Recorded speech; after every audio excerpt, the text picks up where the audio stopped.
What's going on, guys? Welcome back to Weekly GCap, the only source you'll ever need to catch up on all the gaming news from the last week, and not just any episode of Weekly GCap, but this is the 100th episode. So I won't do it at the beginning because I don't want to waste anybody's time. We're still going to get straight into the news. But at the very end, I would like to talk for a little bit, just talk about why I started the show and how thankful I am for you guys allowing this to go on for so long. But anyway, let's get right into the news. And as always, if you'd like to just hear a couple of the stories, there's chapters down in the description as well as on the timebar. You can just skip to whatever you're actually interested in hearing. First things first, as always, let's go ahead and go over all the major game releases from the last week according to Metacritic. So on December 6th, we had Marvel Rivals, Shadow Tactics, Blades of the Shogun, Aiko's Choice. This is finally releasing on consoles, though it was available on other platforms before. Then on December 5th, we had Fantasia Neo Dimension, Fitness Boxing 3 Your Personal Trainer, Mythwrecked Ambrosia Island, Railroads Online. It was available on PC before, but now that version is leaving early access. Skydance's Behemoth, and Symphonia. Then on December 4th, we had Infinity Nikki, as well as the Thaumaturge. I have no idea how to say that, this being the console versions of the game.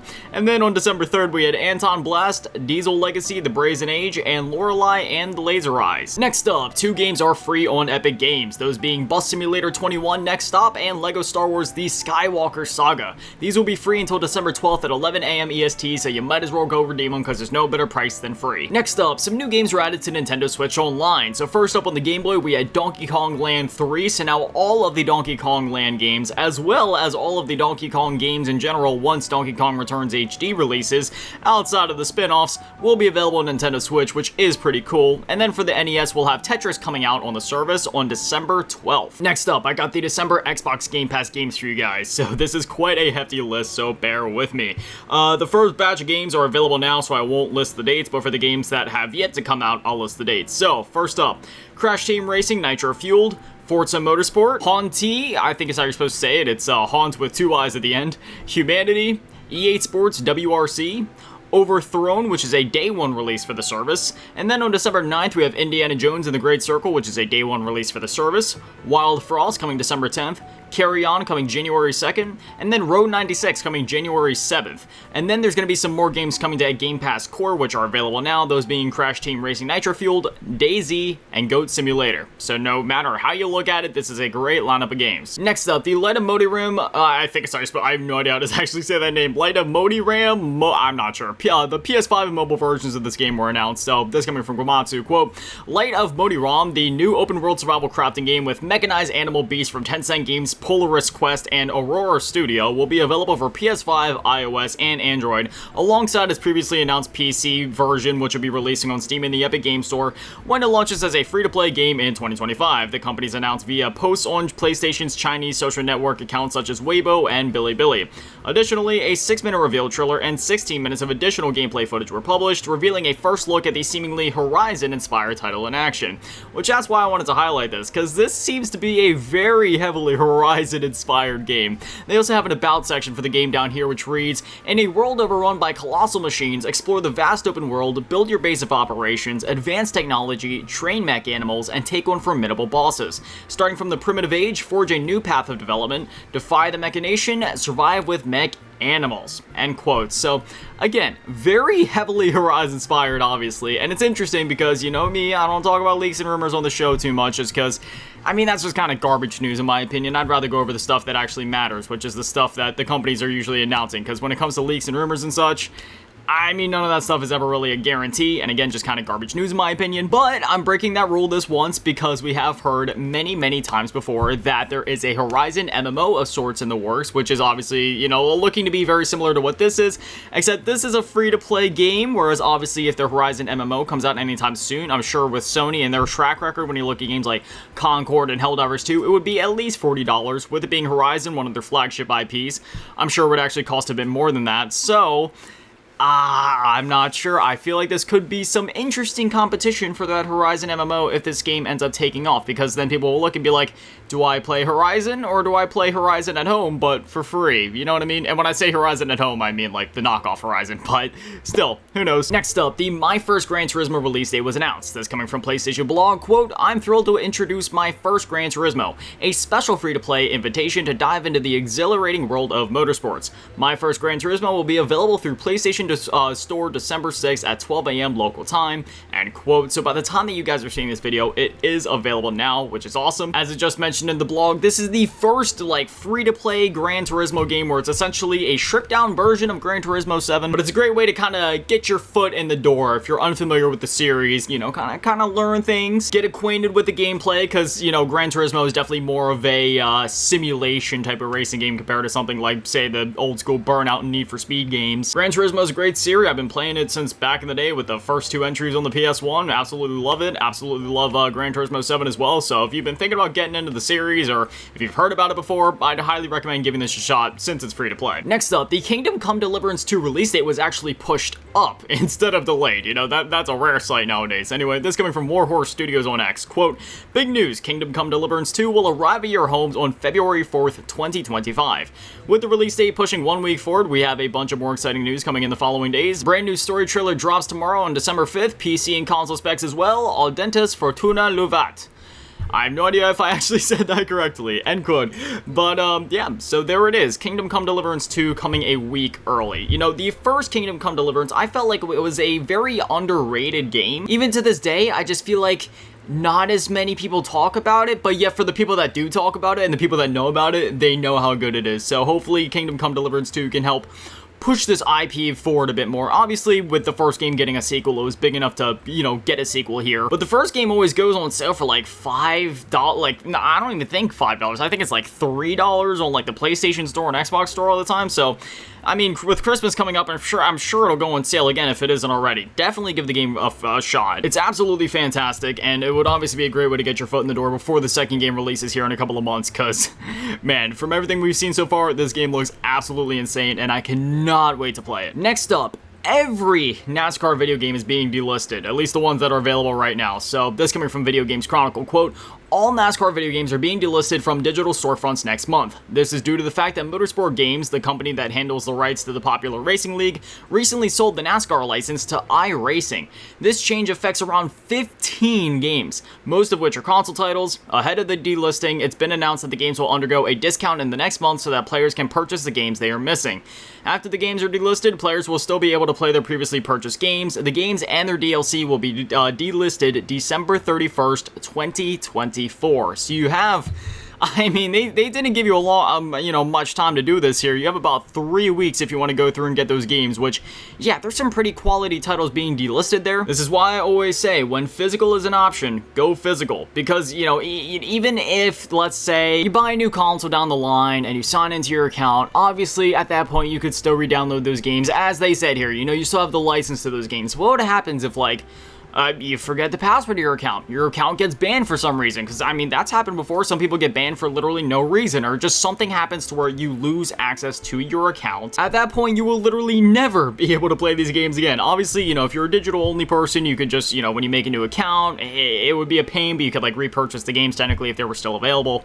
But once a game is delisted, only the people that purchased the game before will still have access to it. Whereas if you bought it physically, that physical game can be shared around, it can be sold off, you can buy it again later even after the delisting happens. This is just a shame. It's always a shame whenever games have to get delisted. It's just ridiculous, man. But anyway, just wanted to make you guys aware of this. Definitely pick some of these games up before they get delisted December 31st, or make the even smarter decision, go pick them up physically. Next up, Triangle Strategy has been temporarily delisted from the Nintendo Switch eShop. This coming from Square Enix on X. Quote, "Triangle Strategy is temporarily unavailable to purchase on the Nintendo Switch eShop. Those who have already bought the game will be able to download it. We are working on this and will update when the game is able to be purchased again." End quote. If you remember, something happened very similarly with Octopath Traveler just a couple of months ago.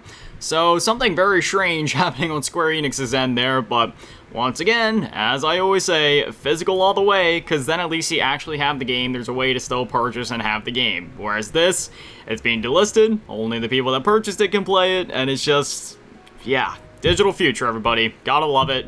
Not really at all, no. Next up, Nintendo is back to hunting down pirates. I mean, not like they ever actually gave up, but you know what I mean, like they're hunting more pirates right now. That's coming from GameFile, quote, "Nintendo is not close to being done with its legal crackdown on Switch modders and others whom it accuses of fomenting piracy." Fomenting piracy? That's a new word for me. In a recent filing in federal court in Washington State, Nintendo of America said its investigation of Switch modder James Archbox William has given it new targets. They include a Switch pirate subreddit with some some 200,000 members. During its investigation, Nintendo told the court last Friday it became aware of multiple other online actors who appeared to have a role in the pirate shops. Nintendo is now seeking an okay from the court to subpoena business records from internet domain companies Namecheap, GoDaddy, and Talkalves, as well as Cloudflare, GitHub, Discord, Google, and Reddit, to identify alleged associates of Williams. The company made clear that IDing such people will give them an open lane to sue. Quote, "The purpose of all of the requested subpoenas is to seek relevant information that is necessary for Nintendo of America to pursue infringement claims." End quote. So we don't have any official suits per se. I mean, there's already multiple suits going on with Nintendo, as they had just mentioned, you know, with them going after Archbox before, which then led them down this rabbit hole.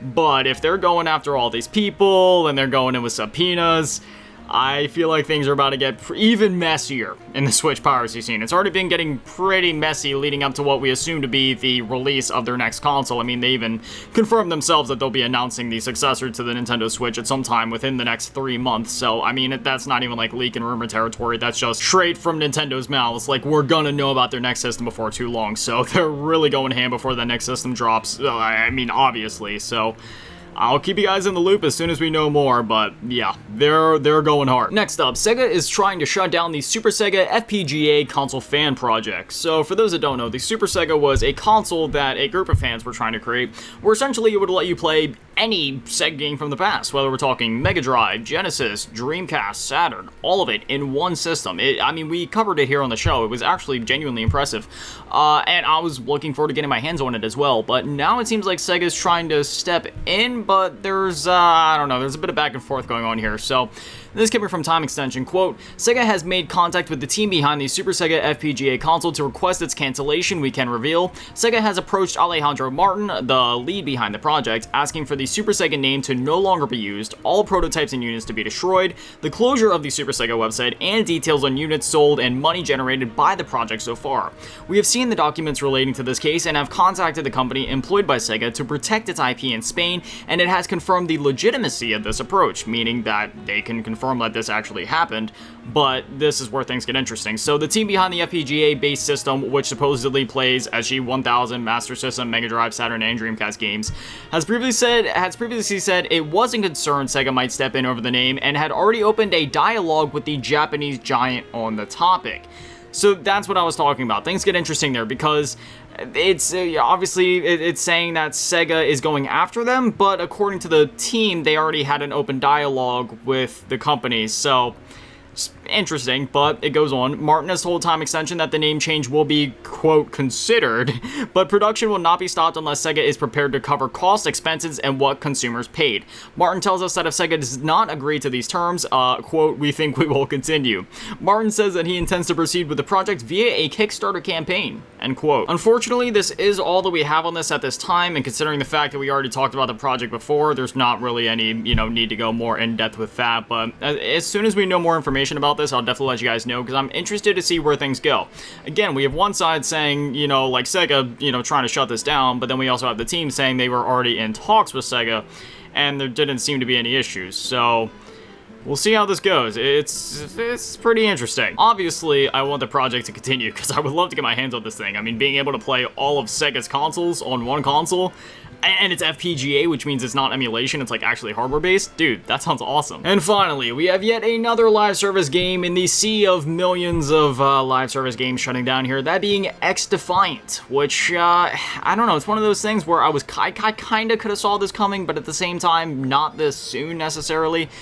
I don't know, man. This coming from XDefiant on X. Quote, "Dear players, important message. XDefiant is sunsetting. Thank you for your incredible support and dedication to XDefiant.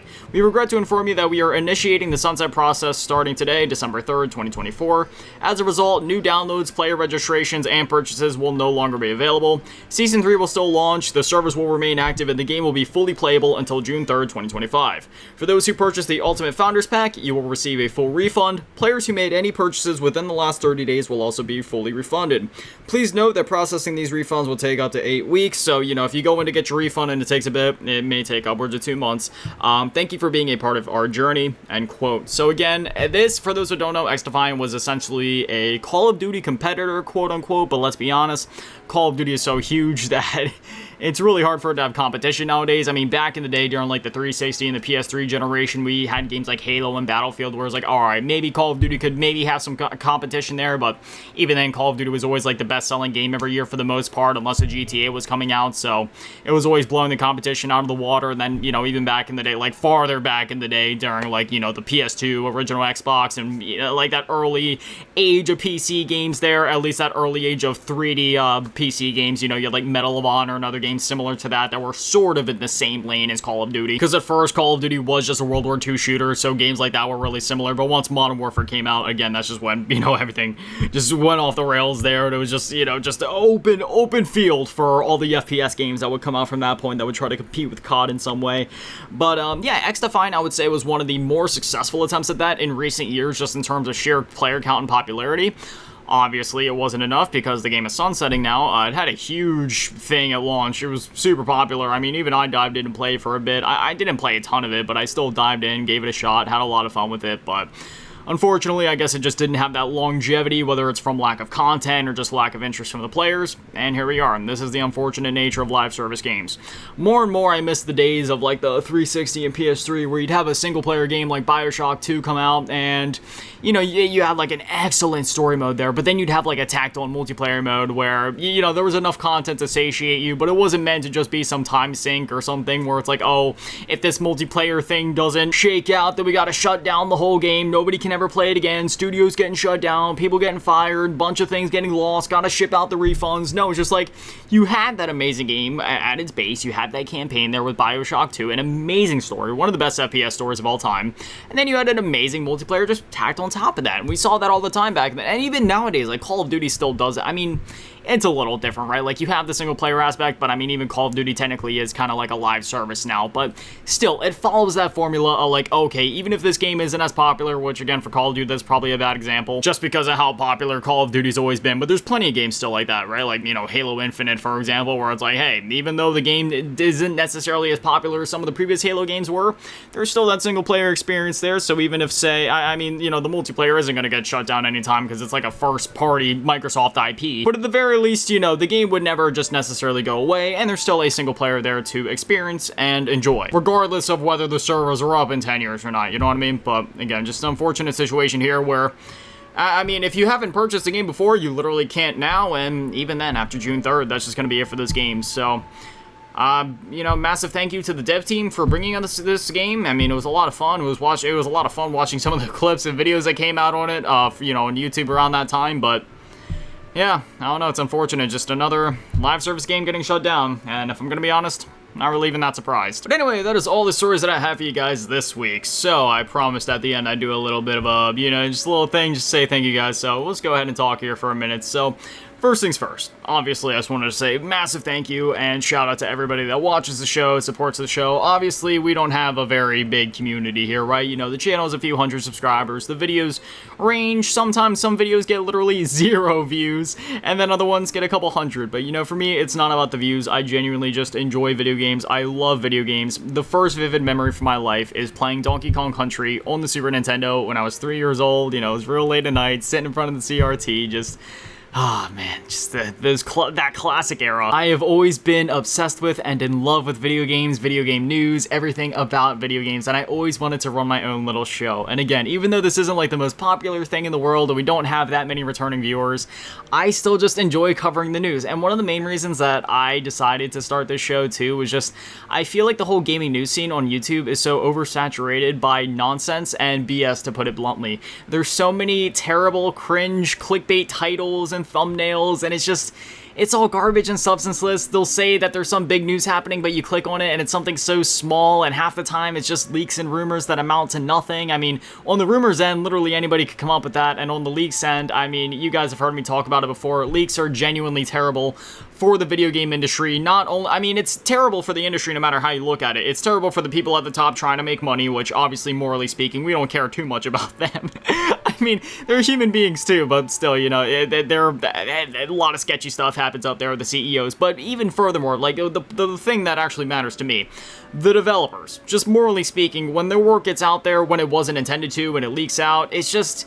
I mean, you can only imagine how heartbreaking that must be for the developers. Not to mention how stressful that must be, just having the entire world seeing your unfinished work and everybody judging it online and sending all these hate comments your way, and sometimes even death threats like what happened with the GTA 6 leaks. And it's just, I can't stand leaks, you know, like, just wait for the companies to announce something. And that's why I cover the news that I do in the way that I do. If there's news that's supposed to be out there where it's like, okay, this is a game announcement that the company made, or if this is like a story that has been corroborated by the company itself and has been confirmed, it's not just leaks and rumors, it hasn't been anything that's been misconstrued by your usual typical journalists that you see on Twitter or X or YouTube or whatever. Not going to say names, but you know who I'm talking about. Just those typical people where they're always just sticking their nose where it doesn't belong and ruining things for the companies, the developers. Then I will cover it if it's like official corroborated news. You know what I mean? That's just what I go for here. I go for two things. One, only covering news that matters, that has been officially corroborated and I deem as actually being newsworthy. It's like, you know, you're not going to click on the video and leave disappointed. At least I hope not. Like, when you click on a video, I want all of the stories to be interesting, to catch your interest, to be like, wow, this actually added to my day. This was really informative. This was really resourceful. Not just something where it's like, oh, Nintendo said something, and then it's just something where I'm like totally taking something out of context or just coming up with a bunch of ideas or speculating on something like a lot of other channels do. And furthermore, I make sure to never clickbait you guys. When you read the title and you see the thumbnail, I know most of the times the titles and thumbnails are very bland, but that is intentional because I want you to get exactly what you see. Like, if a title says something like the title for this video, if I go to my notes app real quick, says XDefiant shutting down, Nintendo hunting down pirates, and more. WGC number 100. And what did you get? Yeah, literally, that's what the chapters for the video are probably going to be called too. Like, I'll probably just have the headlines for the stories be that exact same thing, because I never want to clickbait you guys or be overly dramatic or exaggerate what you're actually going to get. I give you the news, nothing less, nothing more, and I just want it to always be quality here. It's always going to be quality over the views. You know what I mean? Like, I'm always going to make sure that the episodes are quality and as straightforward and as informative as possible. Even if it means that I don't get the gangbuster views like some of the other YouTubers do by, you know, by them clickbaiting all of you all the time. Time is a finite currency, and I respect all of yours more than anything. And again, otherwise, just beyond all that, I just love video games, so I'm just happy to be here covering the news, talking with you guys, trying to keep things as short and to the point and as informative as possible, while also sprinkling in my own opinion in there from time to time, whether it be my nostalgic opinion, my kind of grumpy opinion, depending on some things. Like, every time we talk about layoffs, I tend to get a little grumpy just because, you know, going back to what we were talking about the big suits at the top, you know, they tend to be a little greedy. And then I also like to throw in other things, like we always talk about what games are coming out, what games are free on Epic Games, what games are being added to the subscription services that many of you probably already have, just so then you guys are in the loop with that, just so you always have something fun to look forward to, just so you know what games are coming out. Maybe, you know, you find a game on a subscription service you already have that you can play this weekend, just something like that. I don't know. I love this show. I love being able to do it, even if it isn't the biggest thing in the world. Again, it's not about the numbers for me. It's just about the pure passion, love, and joy for video games and video game news, and keeping all of you in the loop while also just, I don't know, having some fun. But anyways, I have been yapping for more than long enough. Here's to 100 episodes, and hopefully 100, if not 1,000, if not even more. So, as always, new episodes of Weekly GCAP go live every single Friday at 9 a.m. Eastern. I would love to have you guys here, but that's it for me, guys. Thank you guys for watching. Have an amazing day and an amazing weekend. Stay beautiful. I love you all. Peace.